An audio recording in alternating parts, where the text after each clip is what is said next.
1808, 4 de agosto de 2020. Fotos de boda cerca del puerto de Beirut.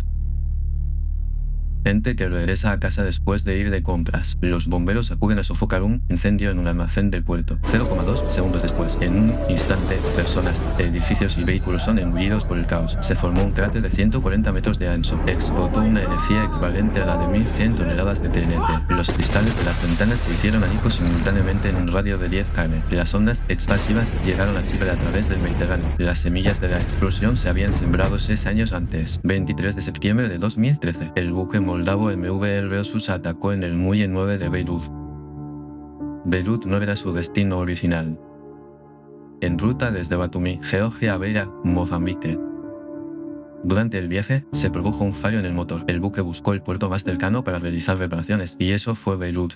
En la bodega de carga del Air Rosus se cargaron 2.750 toneladas de nitrato de amonio. El envío estaba destinado a una empresa mozambiqueña. El nitrato de amonio, que también se utiliza como fertilizante, suele ser estable, pero bajo ciertas condiciones provoca explosiones potentes. Un ejemplo paradigmático es el atentado con bomba de Oklahoma City en 1995. En aquel momento se utilizaron unos 2.300 kilogramos. La fachada del edificio se derrumbó, causando la muerte de 168 personas. La cantidad encontrada en el Air Rosus era aproximadamente 1.200 veces mayor. Las reparaciones fueron completadas, pero el armador se enfrentó a un problema. Las autoridades portuarias de Beirut impidieron la salida del buque. Las tasas portuarias y otros gastos quedaron sin pagar. El buque no podía zarpar hasta que se liquidaran las deudas. El armador fue incapaz de pagar las tasas portuarias. El comprador mozambiqueño también rechazó el envío. A medida que la situación se complicaba, su solución fue escalofriantemente simple. Abandonó a la tripulación, el barco y la carga. Noviembre de 2013. El tribunal libanés confiscó oficialmente el MV Rosus y su cargamento, con todo legalmente congelado. 4 miembros de la tripulación se quedaron a oscuras, sin electricidad. Tuvieron que esperar en malas condiciones hasta que se resolvió el problema, quedándonos sin dinero, comida y agua. Debajo de ellos yacían 2.750 toneladas de nitrato de amonio. Bajo el calor abrasador de Beirut, continuó una terrible detención de 10 meses a bordo. Entre la tripulación había ciudadanos ucranianos, con la ayuda del Ministerio de Asuntos Exteriores de Ucrania y el abogado Charbel Daver en Líbano. Finalmente, abandonaron el barco en agosto de 2014. Principios de 2014, el puerto se enfrentaba a un nuevo problema, debido a un largo abandono y falta de mantenimiento. El Air Rosus corría el riesgo de hundirse en el muelle. Un barco hundido interrumpiría todas las operaciones portuarias, y la carga peligrosa podría quedar sumergida. Octubre de 2014. Las autoridades decidieron descargar las 2.750 toneladas. Traslado de nitrato de amonio del barco a tierra. La carga fue trasladada al almacén número 12 del puerto de Beirut, a tan solo 85 metros de distancia. Allí se alzaba un enorme silo de grano de hormigón de 48 metros de altura. Almacenaba aproximadamente el 85% de las reservas de cereales del Líbano, una instalación clave para el suministro de alimentos del país. El almacén número 12 no fue construido para mercancías peligrosas. Era solo otro almacén.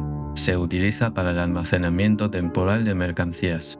Formalmente temporal, pero en realidad en estado de abandono. La estructura política del Líbano sirve como telón de fondo. En Líbano coexisten 18 sectas religiosas. El poder se comparte a través del confesionalismo. Presidente, cristiano maronita. Primer ministro, musulmán sunita. Presidente del parlamento, musulmán chiita.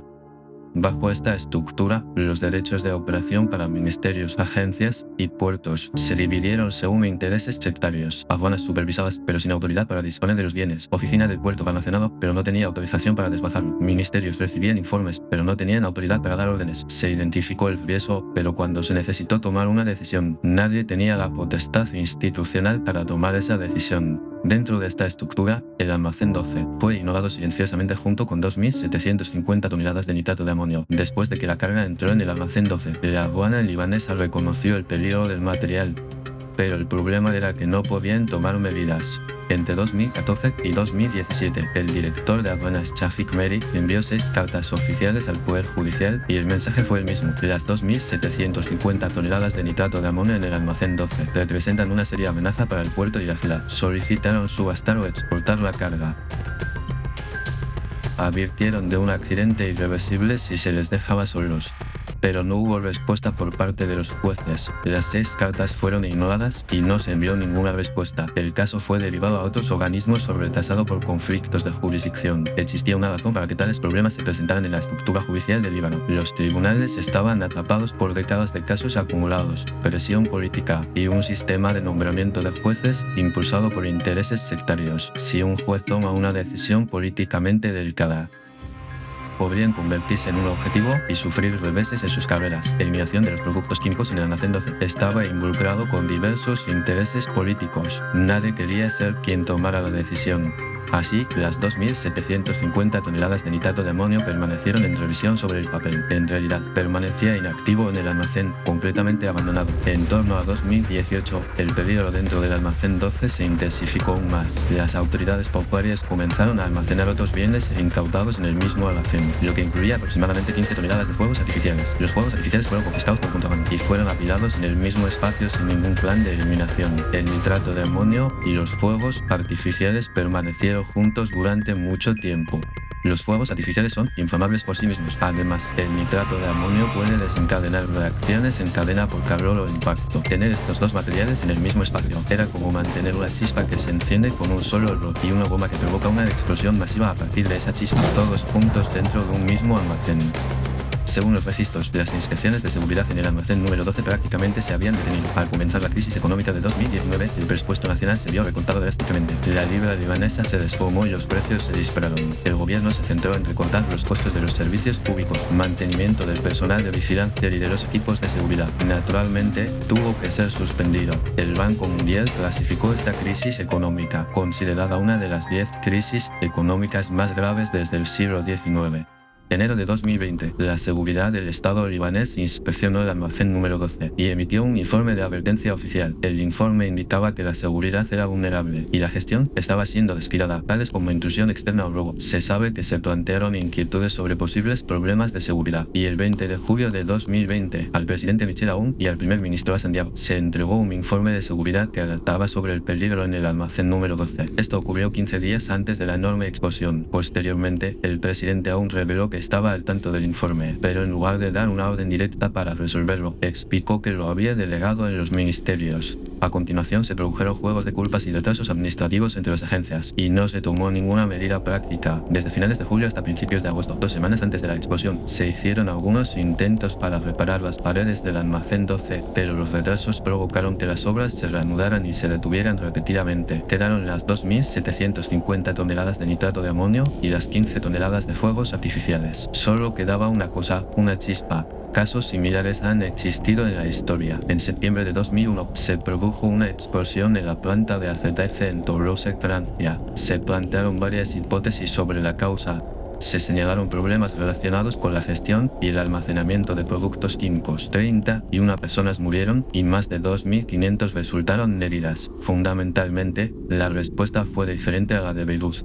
En Francia se iniciaron de inmediato las investigaciones y los procedimientos legales correspondientes. Posteriormente se dictaron resoluciones judiciales sobre responsabilidad e indemnización. El desastre de Texas City de 1947 es un caso clave comparable en magnitud al de Beirut. 581 personas murieron al explotar una carga de nitrato de amonio en un buque de carga. Estados Unidos revisó a fondo la normativa marítima sobre materiales peligrosos. Este cambio ayudó a establecer estándares internacionales como un punto de inflexión significativo. Si bien esos casos fueron accidentes no anunciados, el peligro que corría Beirut era conocido desde hacía años, haciéndolo fundamentalmente diferente. 4 de agosto de 2020, 17:40, comenzó a salir humo del almacén número 12 del puerto de Beirut. Durante los trabajos de reparación de las paredes del almacén, es probable que las chispas de la soldadura hayan prendido fuego a los materiales inflamables que había en el interior. Según los informes, dentro del almacén, además del nitrato de amonio y los fuegos artificiales, los neumáticos y aceite y otros materiales inflamables se almacenaban juntos y el fuego se propagó rápidamente. A las 6:00 p.m.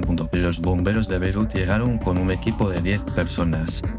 Solo les informaron de un incendio en un almacén del puerto, pero desafortunadamente las 2.750 toneladas de nitrato de amonio en el almacén 12 nunca se informó a los bomberos que se encontraban en el lugar. Administradores y gestión portuaria con registros y las autoridades de seguridad no facilitaron al equipo ninguna información sobre materiales peligrosos y así marcharon hacia el corazón del fuego. A las 18:07 el fuego se propagó a 15 toneladas de petardos que habían sido abandonados en una zona adyacente. El fuego se propagó a las 15 toneladas de fuegos artificiales abandonados en las inmediaciones. Desde el otro lado del puerto, los ciudadanos observan la escena. Comenzaron a grabar por sus teléfonos inteligentes. Las imágenes del incendio se difundieron rápidamente en las redes sociales, pero en ese momento nadie lo sabía, que el destello calentaba 2.750 toneladas de nitrato de amonio. 1808. El nitrato de amonio alcanzó su punto crítico. Provocó una rápida reacción de descomposición por encima de cierta temperatura, liberando enormes cantidades de gas a alta temperatura, con impacto de explosión y calor intenso aplicado.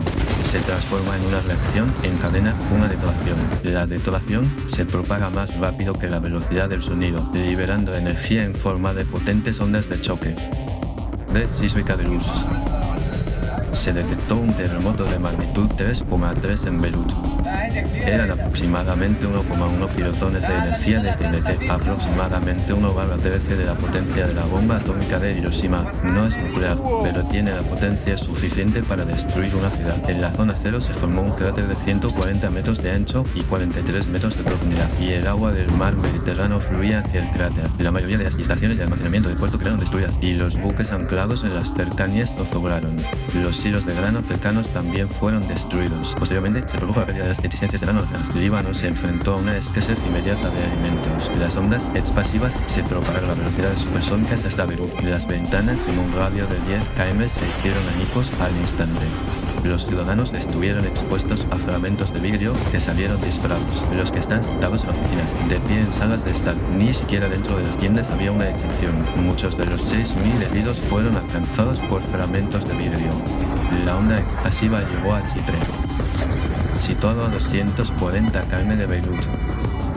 Los 10 bomberos que se encontraban en el lugar fallecieron. El caos se apoderó de Beirut. Los hospitales se encuentran a kilómetros del puerto. Tuve que atender a los heridos a pesar de las ventanas destrozadas. Gemaise y Mar Mikhail fueron los más afectados, por los muros derrumbados y los interiores destruidos.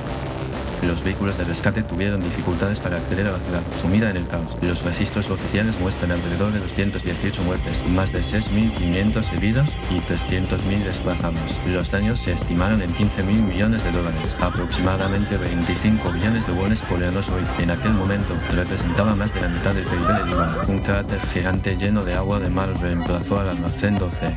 Y el puerto dejó de funcionar por completo. Líbano, que depende de las importaciones para el 85% de sus suministros. La pérdida del puerto se sumó a una crisis económica ya grave, lo que conducirá a una catástrofe nacional. Equipos internacionales de ayuda y rescate se dirigen a Beirut.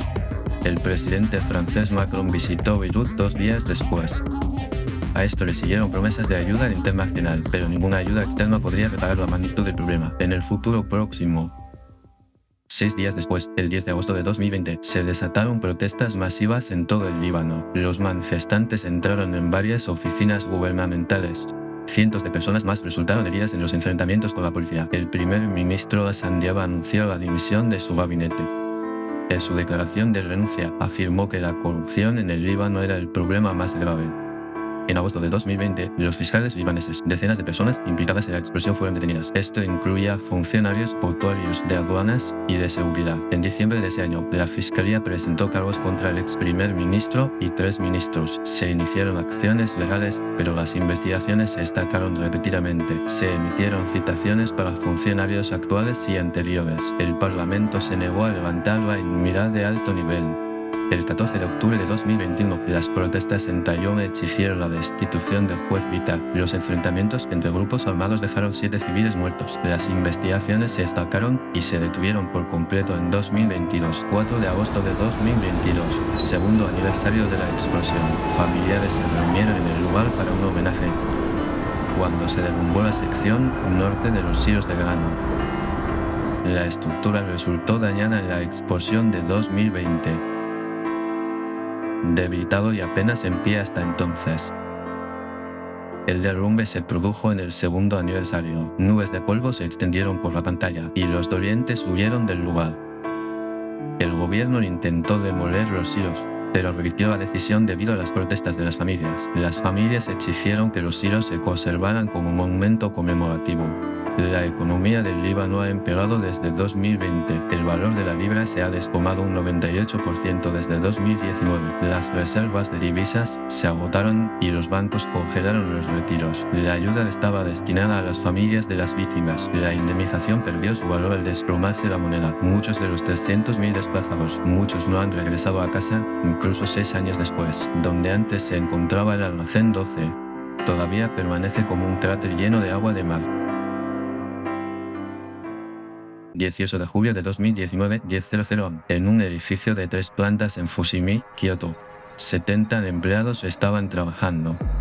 A las 10:30 am, la puerta se abrió y entró un carro de mano con 2 latas de plástico. Los bidones estaban llenos con 40 litros de gasolina. El hombre fue identificado como Shin Hyaoa, de 41 años. Quedaba poco tiempo antes de que el edificio se convirtiera en cenizas. Shin Hyaoa nació en mayo de 1978 en Saitama. Después del divorcio de sus padres, fue criado bajo el abuso físico constante de su padre. Registros de asistencia social y testimonios de testigos de aquella época. Se observaron repetidos episodios de violencia dentro del hogar. En última instancia, sus experiencias infantiles inestables. Persistió emocionalmente hasta su edad adulta, lo que lo condujo a una vida de delincuencia. El 20 de junio de 2012, Shin Hyaoa fue arrestado por robo en una tienda de conveniencia, y el tribunal lo condenó a 3 años y 6 meses de prisión. Durante la investigación se encontraron algunos rastros de su vida en Ibaraki. Poco quedaba de sus vínculos sociales o acciones específicas. Y en enero de 2016 cumplió su condena íntegra. Poco después, comenzó a vivir en un centro de libertad condicional en Saitama. Durante este tiempo, presentó su propio trabajo a el Premio de Animación de Kyoto para novelas.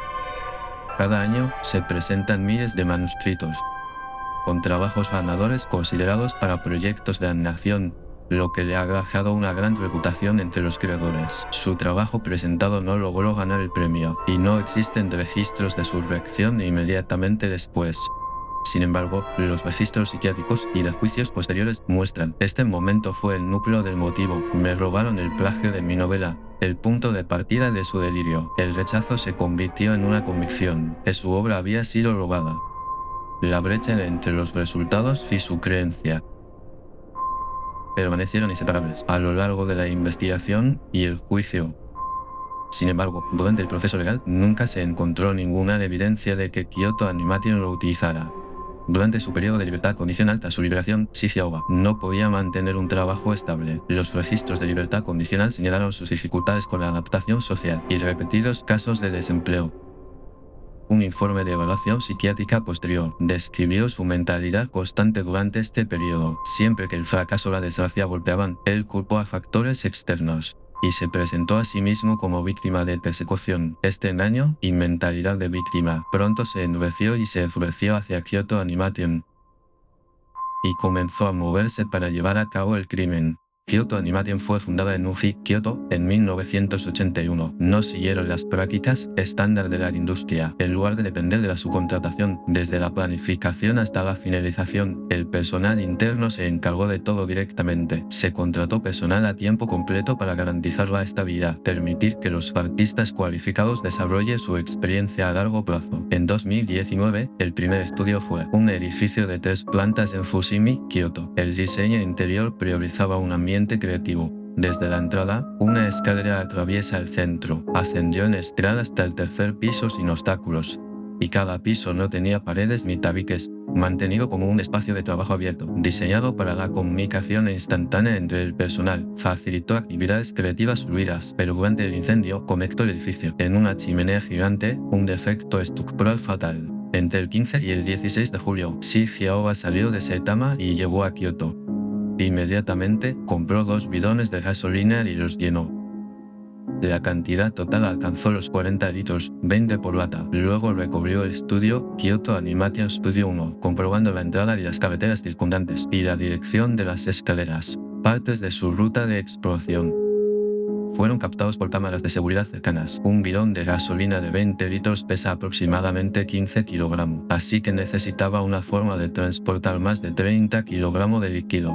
El 17, el día anterior al crimen, compró un carro y cuerdas para el transporte. Sujeté 2 latas al carro con las cuerdas y realicé una última comprobación en un parque cercano. según los registros de incautación de la policía. En el interior de su bolso se encontraron 6 cuchillos en ese momento. Las autoridades los analizaron como armas. Preparado por si su plan de incendio provocado resultaba frustrado. A las 10:00 am del día siguiente, Shifiaoba se dirigió al estudio con el carrito. 2 bidones de gasolina estaban atados al carro con cuerdas. Sin apresurarse ni mirar alrededor, avanzó a paso firme hacia su objetivo. El día del incidente, el estudio 1 no tenía control de acceso desde la entrada al espacio de trabajo, y con plazos de entrega y visitantes que se superponen, se dejó abierta para facilitar el paso. A las 10:25 am llegó a la entrada con el carro, y como las latas quedaron abiertas, el vapor de gasolina comenzó a extenderse por el aire. Algunos notaron un olor penetrante, pero no llegó al espacio de trabajo interior, y 5 minutos después entró por la puerta abierta.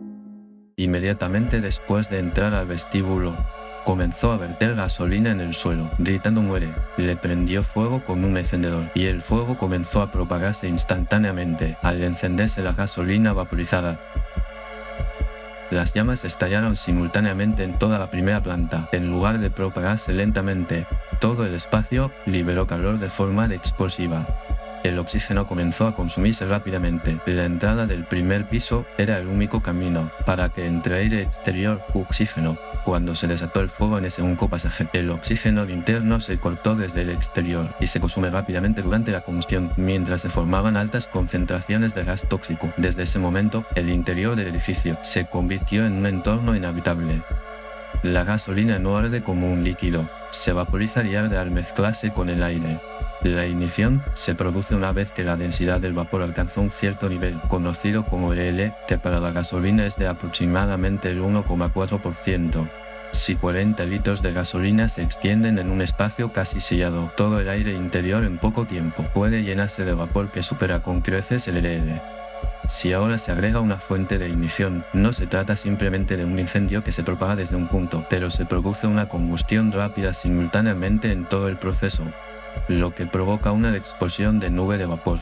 Según los registros del Servicio de Bomberos de Japón, los gases tóxicos y el humo alcanzaron el tercer piso en tan solo 15 segundos. La escalera de caracol, abierta verticalmente hasta el tercer piso, activó el efecto chimenea de inmediato, donde el aire caliente de abajo asciende y toma aire fresco desde abajo, creando una potente corriente ascendente en el conducto vertical. En este punto, las escaleras, pozos de ascensor y conductos de tuberías verticales actúan como vías que propagan humo y gas a los pisos superiores en un instante. Para bloquear tales peligros, los diseños modernos incluyen escaleras y puertas contra incendios y barreras horizontales contra el humo en cada piso, pero los estándares en la década de 1990 eran menos estrictos y el estudio no cumplía con los códigos existentes, con un diseño de escalera de caracol abierta. Según el profesor Mishino de la Universidad de Kioto, el humo se elevó a una velocidad de 3 a 5 metros por segundo en los 30 segundos posteriores a la ignición, más rápido que un adulto corriendo escaleras arriba. Antes de que los que estaban en el tercer piso pudieran siquiera reaccionar, el humo ya los había alcanzado. En última instancia, dada la explosión de vapor de gasolina y el efecto de pila, el interior no pudo retrasar el gas tóxico o proporcionar tiempo suficiente para escapar. Los expertos en seguridad contra incendios coinciden en este análisis. El humo llegó hasta el tercer piso, no quedaba tiempo físico para escapar. El personal del tercer piso comenzó a moverse al percatarse del humo. La salida a la azotea estaba al final de las escaleras. Al abrir esa puerta se saldría al tejado, permitiendo la huida a través de edificios cercanos o escaleras. Las rutas de escape para evitar las llamas dentro del edificio. Prácticamente solo había espacio hacia la azotea, aparte del primer piso. Más de 20 personas se apresuraron hacia las escaleras que conducen a la azotea. Mientras tanto, el gas tóxico a alta temperatura se eleva.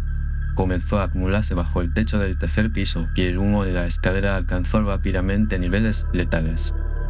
Los que llegaron a la puerta del tejado para sobrevivir intentó abrirlo desesperadamente, pero debido al gas tóxico que hay debajo del techo, la presión interna había aumentado. Con más de 20 personas apiadas en la escalera, la visibilidad ya estaba prácticamente bloqueada. La puerta se abrió tirando hacia adentro, pero mientras la multitud se precipitaba hacia ella, La contrapresión hacía que fuera prácticamente imposible abrirlo. La misma fuerza utilizada para sobrevivir. En lugar de eso, quedaron atrapados, impidiendo su escape. Según los registros de la autopsia de la policía de Kioto, en el hueco de la escalera, a unos 2 m de la puerta del tejado, muchas víctimas fueron encontradas apiñadas. La causa de la muerte fue asfixia por gas tóxico, dado que el aire fresco y la seguridad estaban justo al otro lado de la puerta. Esta trágica noticia causó una gran conmoción en muchos. Mientras la salida estaba bloqueada en las escaleras que conducían al tejado, algunas personas lograron escapar por las ventanas del tercer piso, colgando de los marcos de las ventanas, saltando hacia abajo o intentando trasladarse a estructuras cercanas. Según los informes, estas escenas fueron presenciadas desde el suelo. Sin embargo,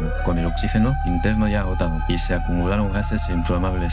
En el momento en que el aire exterior entró a rodales por la ventana, las llamas brotaron de forma explosiva a través de esa abertura. Se produjo el fenómeno conocido como backlash. Al abrirse las ventanas, se convirtieron en conductos por donde se propagaban las llamas. A las 10:30 am, el incendio que siguió a la explosión envolvió todo el edificio.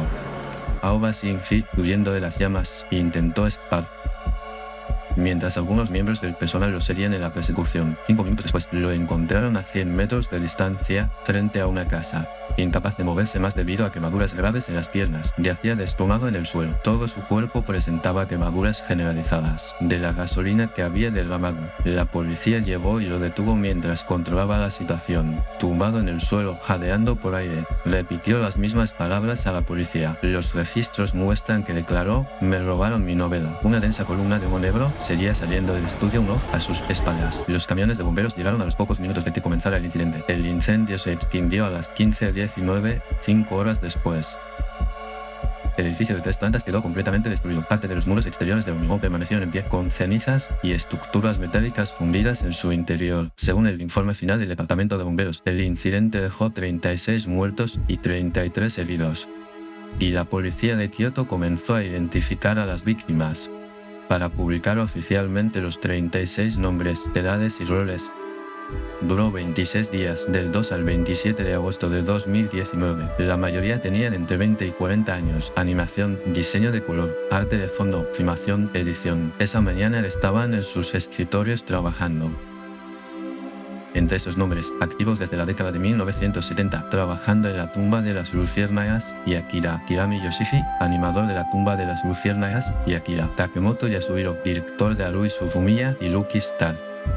Mishiya Futoshi, diseñador de personajes de Yokai Free. Y Teda Shoko, quien diseñó los personajes de Euphonium.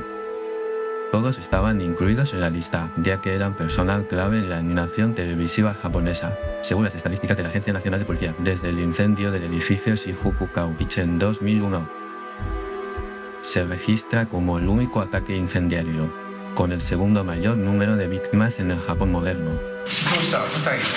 隊員全員がですね、一人でも多くの命を救うということで懸命に活動いたしましたけども、結果的に34人の方がお亡くなりになったということは大変残念に感じております。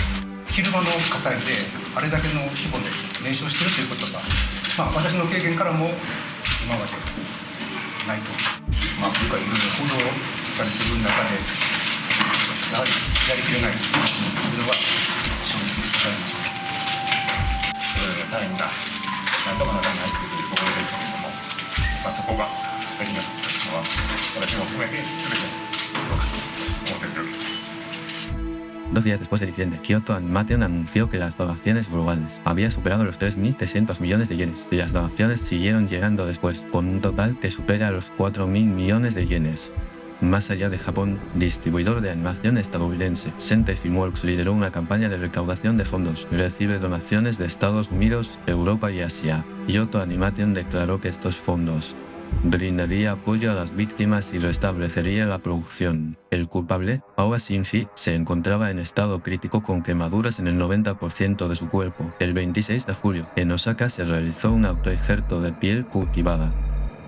Se tomó una pequeña muestra de células de la piel del paciente, cultivadas en grandes cantidades para cubrir las zonas quemadas. En aquel momento, los trasplantes a tal escala eran raros en Japón.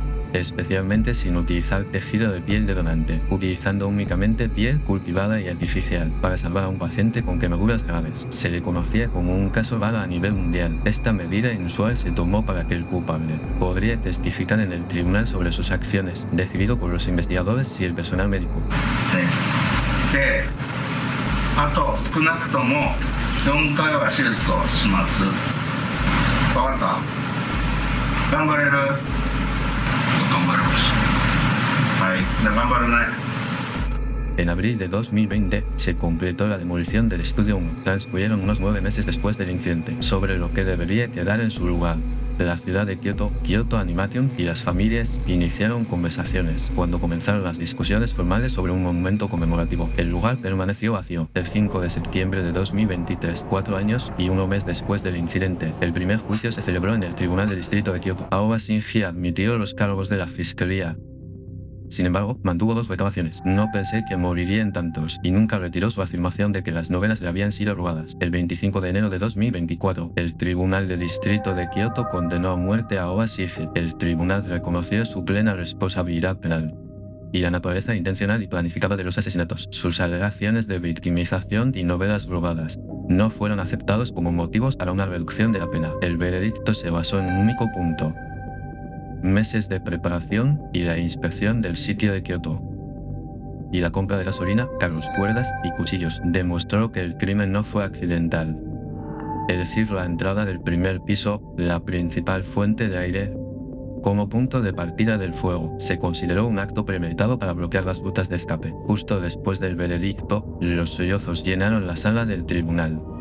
El 7 de febrero de 2024, mientras la defensa presentaba una apelación, el caso fue trasladado al Tribunal Superior de Osaka. Sin embargo, en enero del año siguiente, la defensa retiró voluntariamente la apelación, aceptada como decisión propia del acusado. El Tribunal Superior de Osaka dictaminó que la retirada era válida y se dictó la sentencia de muerte de Aoba Shinji. Desde el incidente, el gobierno japonés se revisó la ley de servicios contra incendios para la compra de gasolina en bidones, exigiendo controles de identificación y registros del propósito de uso. En julio de 2024 se celebró un acto conmemorativo del 5º aniversario. Los mensajes de las familias fueron compartidos en el canal de KyoAni y se han publicado nuevas obras del personal superviviente. A pesar de los enormes daños causados por el incendio, ciertas secciones de hormigón de la sala de servidores del tercer piso evitaron el contacto directo con las llamas, y se encontraron datos conservados en algunas unidades de almacenamiento. En el interior había dibujos originales y escenas en proceso, incluyendo archivos de color de justo antes de las 10:30 am del 18 de julio, dejando tras de sí parte de los registros laborales finales del personal. Datos recuperados y materiales de producción existentes fueron reutilizados en trabajos posteriores de Kyoto Animation y proyectos que conservan las huellas del personal. Finalmente, se completaron y se lanzaron. Violet Evergarden de Eternity ante Automemory Doi ya se encontraba en las etapas finales de producción, permitiendo su lanzamiento según lo previsto. Violet Evergarden, la película, casi cancelada. El personal y los materiales restantes continuaron su labor y finalmente se completó. En el monumento conmemorativo en el sitio del Estudio 1, los nombres de las 36 víctimas fueron grabados a 3.800 m por debajo de la superficie del Océano Atlántico Norte. Aún quedan restos, los restos del naufragio más conocido de la Tierra, el Titanic, que se hundió en 1912. Para algunos, presenciar esto de primera mano tuvo poco interés y una oportunidad única en la vida para otra persona.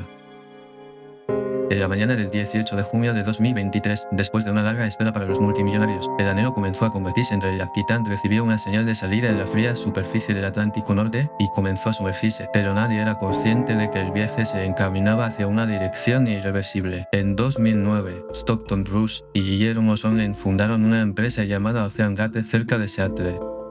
La idea de su negocio era sencilla. Se trató de una exploración comercial privada en aguas profundas que mostró los restos del Titanic directamente a clientes ricos. El precio de una tarjeta de embarque era de $250.000, lo cual ascendió a una friolera de 330 millones de wones en wones coreanos. El activo principal de la empresa era el sumergible. OceanGate desarrolló Titan a través de la serie Cyclops, El Titán fue diseñado con una estructura heterogénea, con los extremos delantero y trasero del casco en titanio y la sección cilíndrica central en compuestos de fibra de carbono. La fibra de carbono es un material varias veces más resistente que el acero en peso y es un material de alta tecnología utilizado principalmente en fuselajes de aviones y carrocerías de coches de carreras de Fórmula 1. Ocean Gate introdujo esta opción como una innovación tecnológica que ha conseguido tanto ligereza como ahorro de costes. El hecho importante aquí es que la fibra de carbono es un material muy resistente a la fuerza de tracción, es decir, a la tensión. Sin embargo, es vulnerable a cargas que lo comprimen y expanden repetidamente. La compresión que se produce cada vez que un sumergible desciende a las profundidades del mar y la expansión a medida que asciende hasta el nivel del mar provoca delaminación dentro de las fibras de carbono y este fenómeno se acumula gradualmente a medida que el ciclo se repite. Las grietas no se pueden identificar a simple vista sin mirar en su interior mediante ondas ultrasónicas por rayos X y es imposible saber si están haciendo e imposible detectar la progresión de la delaminación. Es por esto que la industria de la aviación debe exigir pruebas neodestructivas para fuselajes de fibra de carbono, pero esta prueba neodestructiva no se realizó para el casco de fibra de carbono de Titan. Y enero de 2018.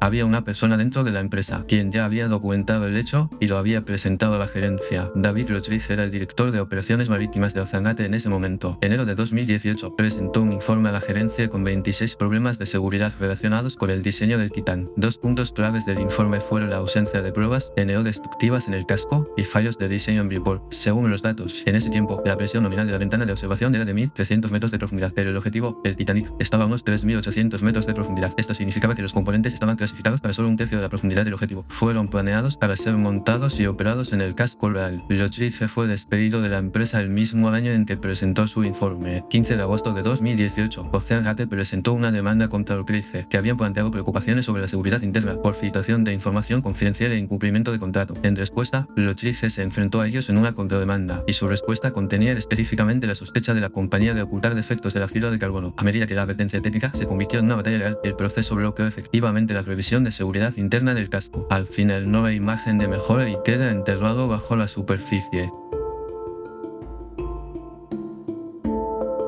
La advertencia se repitió también en el exterior. Un grupo de ingenieros de Boeing, MTS y el experto en exploración de aguas profundas Rob M. Karim exigieron certificación independiente y cumplimiento de normas respectivamente, pero la posición oficial de Ocean Gate se mantuvo firme frente a sus demandas. Los fundadores argumentaron que el sistema de certificación existente era una regulación obsoleta, que no pudieron seguir el ritmo de la innovación. Sin embargo, las preocupaciones de los expertos que se han planteado de forma continua entre 2021 y 2023 quedará únicamente como registro del informe final de la NTSB.U. Entre 2020 y 2021, Titan realizó 4 pruebas de reproducción de presión sin supervisión en el dock ubicado en Maryland.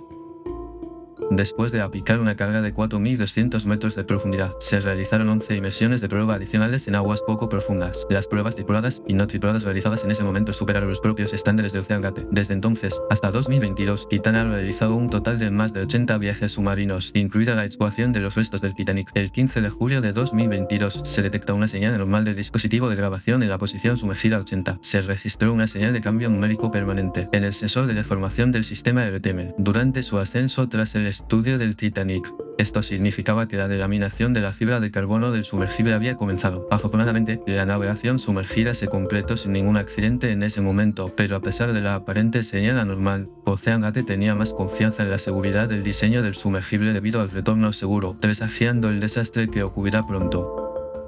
La cabina del Titán tenía un panel inalámbrico para juegos en lugar del equipamiento industrial estándar. Este era un producto comercial Bluetooth llamado Logitech F710 que se vendió por unos $30 en el mercado. Bruce presentó esto directamente como un ejemplo de innovación rentable en una entrevista. Sin embargo, la NTSB señala una falta de determinismo en tiempo real. Esto puede ser fatal en las profundidades marinas, para sistemas que son vulnerables a interferencias de señales y pueden retrasar la ejecución de comandos, dejando en duda su fiabilidad en entornos extremos.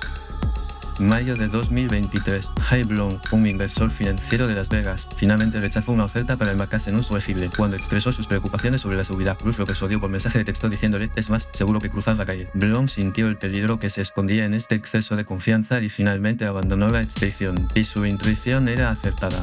El explorador Chris Brown y varios otros expertos también abandonaron el proyecto en esa época. Lo que comúnmente percibían era una estructura en la que la toma de decisiones corporativas tenía prioridad sobre la verificación técnica. Británica. El 16 de junio de 2023, a las 9:31 am, el barco nodriza Polar Prince partió de St. John's, Terranova, Canadá. El destino del envío eran los restos del Titanic, que se hundió unos 3.800 metros bajo la profundidad del agua. 2 días después, alrededor de las 8:30 am del día 18, 5 personas, entre ellas Lucy Erling, abordaron el sumergible. Cuando Shazad Davoud, su hijo Suleiman Davoud y el experto francés en exploración de aguas profundas Pauline Reiner abordaron, los pernos se fijaron desde el exterior. Esto significaba un aislamiento completo. Una vez sellada la puerta, escapar del interior del casco era imposible. A las 9:18 am, Titan ha iniciado el descenso. Enlace acústico, un método de comunicación de texto mediante ondas ultrasónicas, en lugar de las conexiones cableadas que se utilizan en operaciones normales en aguas profundas o buceo. Era la única conexión entre el sumergible y el Polar Prince. Esto dio como resultado que se envían las señales de estado cada 15 minutos. Por cada 10 metros de profundidad de agua, la presión en la pared exterior del casco aumenta en 1 bar.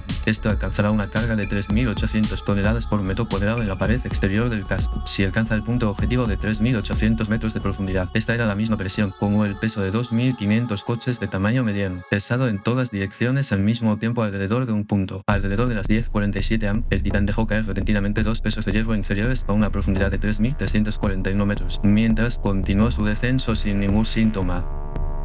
Se cree que esto fue iniciado por los ocupantes para asegurar la flotabilidad de emergencia, aumentando la posibilidad de ruidos anormales o defectos en el casco. La señal enviada al sumergible se interrumpió por última vez a los 47 minutos y 33 segundos. Al mismo tiempo, un enorme sonido de impacto se detectó en el casco del Polar Prince a varios kilómetros de distancia. La energía acústica generada desde el fondo marino se ha transferido a la superficie del agua. Yeah. It should be about 500 meters, 30. What was that thing? Drop 2 weights. Titan drop 2 weights. Copy. Titan drop 2 weight. 17 minutos después, alrededor de las 11:04 am, se detectó una señal de disparo único por la red de monitoreo acústico clasificado de la Marina del Océano, desplegado en el fondo del mar del Atlántico Norte. La misma forma de onda fue identificada posteriormente en el registrador acústico submarino de la NOAA de .u. La señal era consistente con una implosión catastrófica.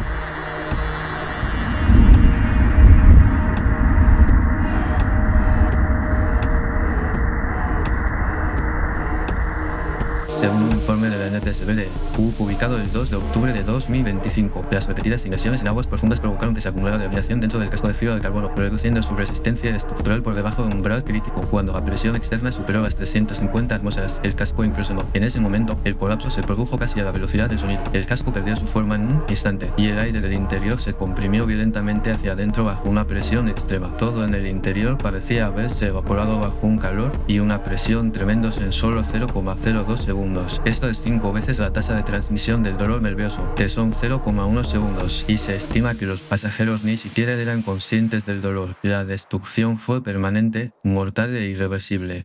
18 de junio a las 19:10 horas. Se han informado de la desaparición de un Titán al Centro de Rescate Marino de Boston de la Guardia Costera de Estados Unidos. Habían pasado aproximadamente 9 horas desde que se cortó la última comunicación. De hecho, la Marina de los EU ya había detectado la señal de implosión de Titán más temprano ese día y estaba realizando un análisis interno. Pero desafortunadamente, los datos fueron compartidos con las autoridades de búsqueda después de que se encontraron todos los escombros. Durante los próximos 3 días, fuerzas aéreas y barcos de Estados Unidos, Canadá y Francia se reunieron en la zona del accidente. Transportadores C-130, avión de patrulla P-8 Poseidon, sonoboyas que rastrean el sonido submarino, y Horizon Active, una sonda de aguas profundas. El área de búsqueda que recorrieron fue de 10.000 millas cuadradas. Era una vasta área marítima aproximadamente 2,5 veces la superficie total de Thionville. 20 de junio, un avión canadiense CP-140 Aurora detectó un sonido de impacto repetido cada 30 minutos. El ruido dio un rayo de esperanza a las autoridades de búsqueda, cuya vida no había sido confirmada en ese momento, pero luego se clasificó como una colisión entre restos del Titanic o un sonido mecánico de un barco de búsqueda, dado que la Armada de los EU ya había asegurado una señal de implosión. El juicio final sobre si el sonido era efectivamente una señal de supervivencia sigue sin ser concluyente.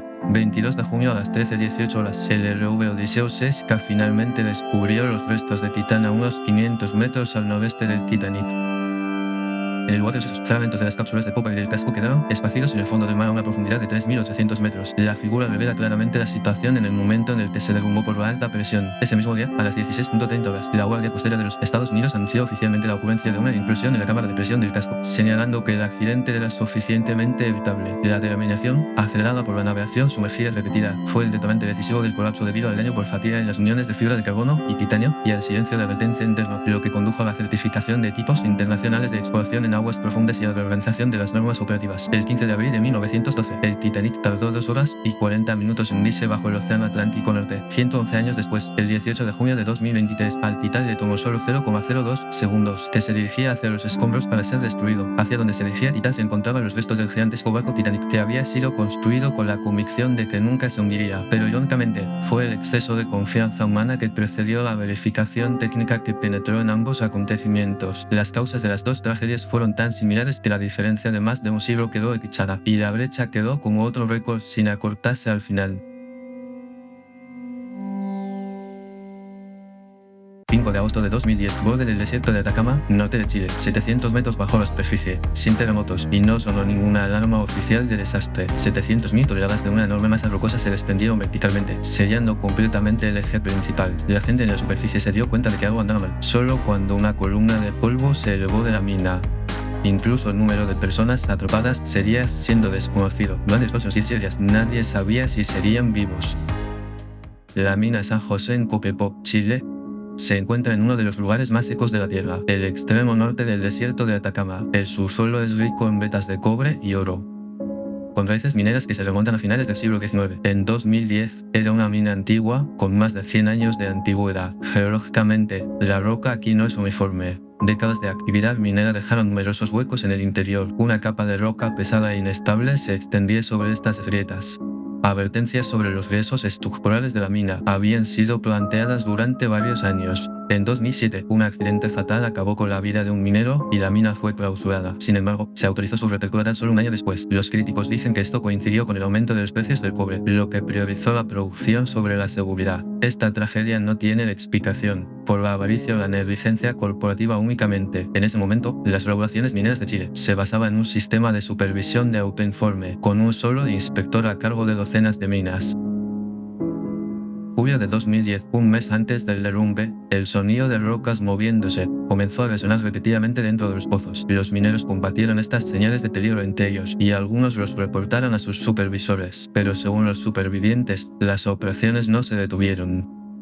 A medida que las advertencias y los fallos se acumulaban uno al lado del otro, el derrumbe, que se producía 700 metros más abajo, se acercaba. La mina de San José no era un simple pozo vertical. Un camino en espiral sería las empinadas laderas, permitiendo que los vehículos alcancen profundidades de hasta 720 metros. A lo largo de este camino se encontraba una zona llamada el refugio. Por ley, el refugio tenía que almacenar alimentos y suministros de emergencia en todo momento. Sin embargo, el 5 de agosto de 2010, en el interior solo se encontraron alimentos para 48 horas. Esto nunca estuvo pensado para dar sustento a 33 hombres. Los 33 hombres atrapados bajo tierra. Entre ellos se encontraban perforadores mecánicos y electricistas. Representaban una amplia gama de funciones esenciales para las operaciones subterráneas. Muchos eran veteranos con más de 10 años de experiencia. Esta diversidad de conocimientos se convirtió en la clave de su supervivencia. El jefe de turno, Luis Urzúa, ex topógrafo, podía interpretar planos y cambios estructurales. 5 de agosto de 2010, a las 14:00 horas, después de su descanso para almorzar, algunos mineros regresaban al pozo.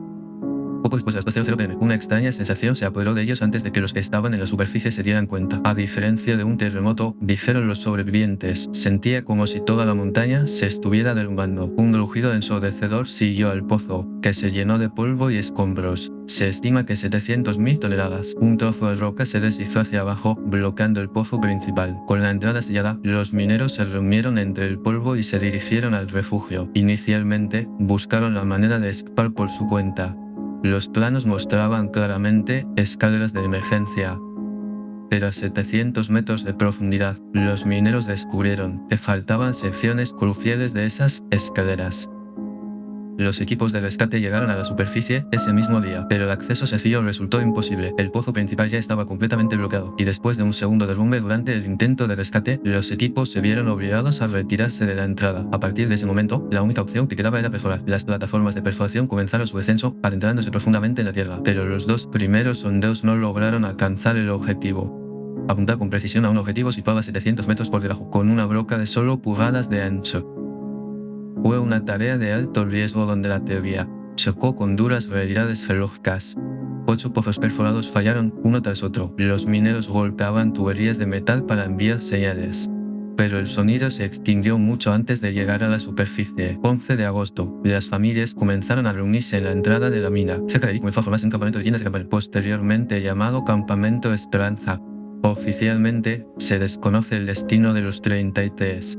Para dirigir la operación de rescate, el ingeniero de minas Andrés Soaret fue nombrado para el cargo. Su primera evaluación fue clara: restaurar la entrada era imposible. La atención se centró entonces en encontrar supervivientes mediante perforaciones. Sin ninguna prueba de vida bajo tierra, decidió que la operación debía continuar. Si bien 8 intentos de perforación en superficie fracasaron, los 33 mineros se reunieron en el refugio de abajo.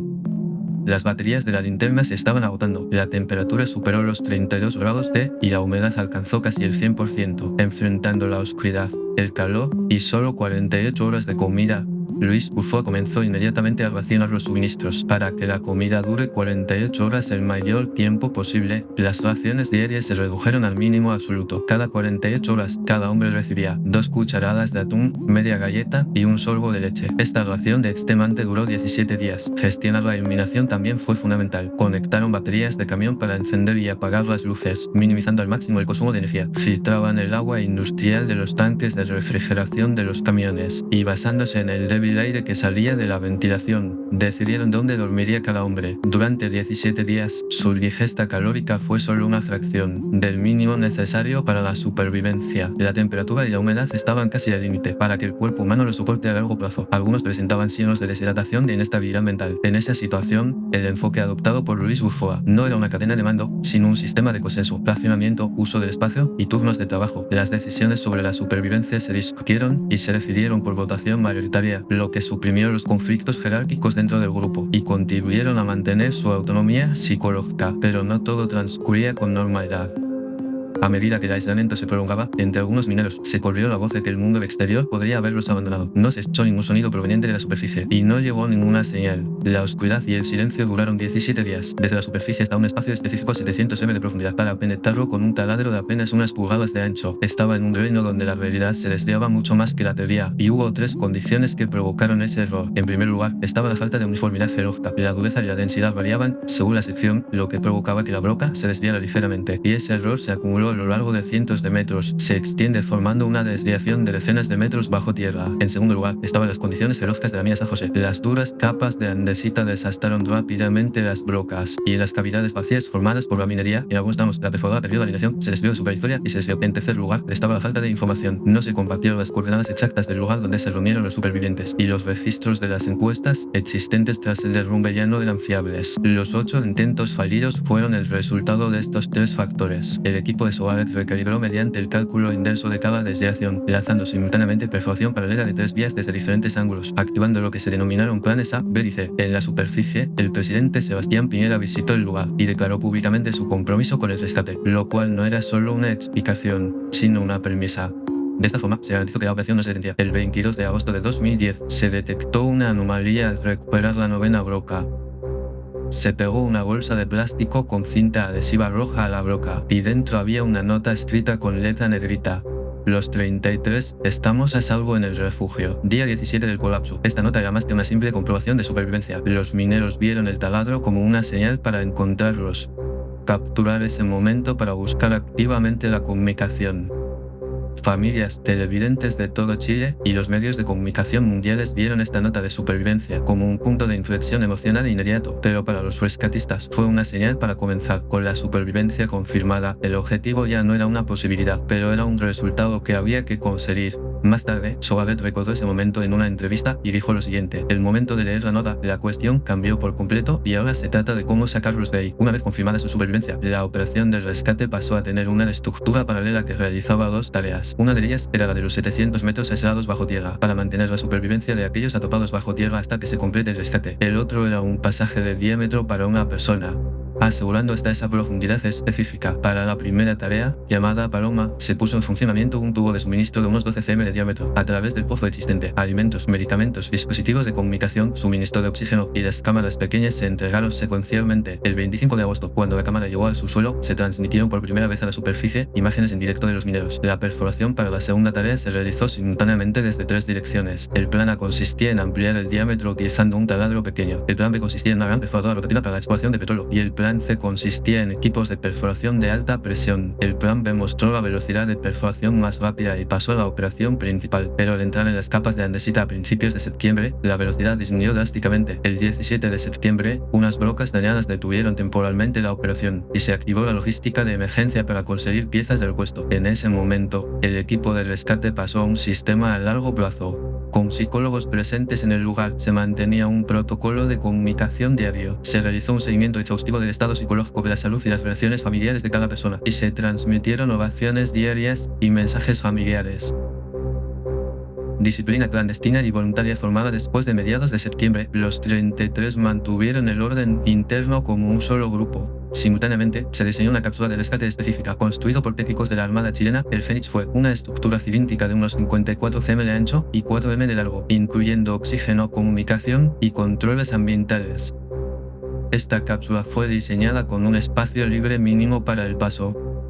La separación con las paredes era de tan solo unos centímetros. El 9 de octubre, la perforadora del plan B conectó con el espacio de los mineros a 622 m. Las vibraciones de la broca registradas por los sensores confirmaron el contacto, pero la estabilización mediante la inserción de una carcasa de acero en los 96 metros superiores. Esto significa que no se produjo ningún rescate inmediato. La inserción de la vaina duró aproximadamente 2 días. En la noche del 12 de octubre, después de las últimas comprobaciones de seguridad, el inicio del rescate estaba previsto para poco después de la medianoche del 13 de octubre. Esto se debió a la inestabilidad del lecho rocoso para eliminar los riesgos de caída de rocas durante el movimiento de la cápsula. 13 de octubre de 2010, a las 0:11, la cápsula Fénix 2 llegó a la superficie, confirmando la presencia del primer superviviente. Florencio Ábalos, el que gozaba de mejor salud entre los 33, fue elegido primero y se reunió con su familia en la superficie. Posteriormente, el rescate continuó manteniendo un ciclo constante. Cada minero tardaba unos 15 minutos en ascender 700 metros en la cápsula, incluyendo controles médicos y preparación para el próximo embarque, con cada ciclo completo repitiéndose aproximadamente cada hora. El mismo día a las 21:55, el último minero, Luis Urfua, llegó a la superficie. Como jefe de turno, eligió el último turno, informando al presidente Sebastián Piñera sobre la finalización del rescate. La tarea está completa. Lideramos 33 proyectos y los 33 se han entregado. El tiempo total que tardaron los 33 en regresar a la superficie fue de 22 horas y 37 minutos. Más tarde, el 14 de octubre, después de que los 6 rescatistas que apoyaban el trabajo subterráneo se retiraran, la Operación Fénix ha finalizado oficialmente. Después del rescate de 22 horas, los medios lo presentaron como un milagro, pero los supervivientes se enfrentaron a un trastorno de estrés postraumático a largo plazo, miedo, insomnio, aislamiento social y cuestiones complejas. Algunos no regresaron a sus trabajos originales. Posteriormente sufrieron conflictos relacionados con las películas, los medios de comunicación y los fondos de apoyo. En 2020, se construyó un monumento conmemorativo en el emplazamiento de la mina. El refugio está precintado y el acceso al público está restringido. La nota en rojo entregada a través del simulacro entonces. Actualmente, se conserva en el Museo Nacional de Chile. La mina de San José donde quedaron aislados los 33 se sigue recordando como un milagro.